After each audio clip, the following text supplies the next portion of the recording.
रामकृष्ण हरी मंडळी, आपल्या चॅनलवर तुमचं खूप खूप स्वागत आहे।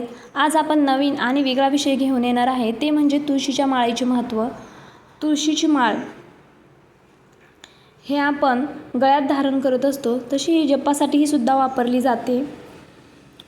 तुळशी आणि विष्णू यांचे खूप घनिष्ठ नाते मानले जाते। श्रद्धेनुसार हिंदू ग्रंथानुसार तुळशीला विशेष असे महत्त्व आहे।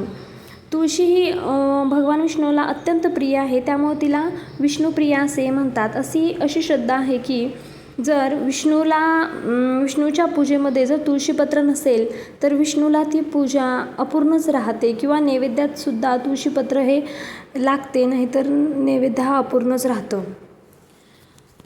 तुळशीचे अनेक फायदे आहेत। जसं बघायला गेलं तर एखादी व्यक्ती आजारी असेल, डोकं दुखत असेल तर तुळशीचा काढा पिल्याने आराम मिळतो, किंवा तुळशीचा चहा पिल्याने सुद्धा आराम मिळतो।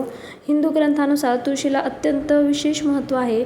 संध्याकाळी जर तुळशीला दिवा लावला तर घरात वातावरण प्रसन्न राहतं, मन शांत राहतं। तुळशी खूप बहुगुणी आहे। वैज्ञानिकदृष्ट्या आणि आध्यात्मिकदृष्ट्या सुद्धा तुळशीला खूप महत्त्व आहे। तुळशीच्या मंजुळांचाही उपयोग होतो, तिच्या लाकडांचाही उपयोग होतो। जर एखाद्याला पित्त असेल तर तेही तुळशीपत्राने कमी होऊन जातं। किंवा तुळशीची माळ, आता ही आहे तुळशीची माळ विठ्ठलाची।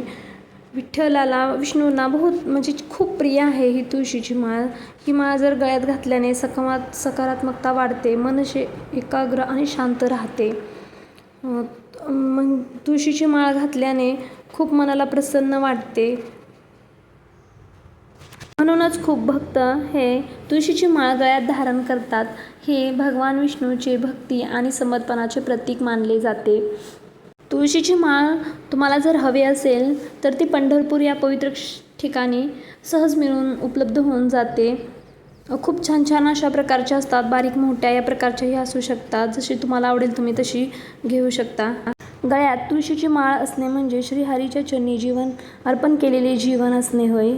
तुळशीच्या माळेच्या प्रत्येक मण्यात ही हरिनामाची आठवण आणि विष्णू भक्तीचा सुगंध दडलेला असतो।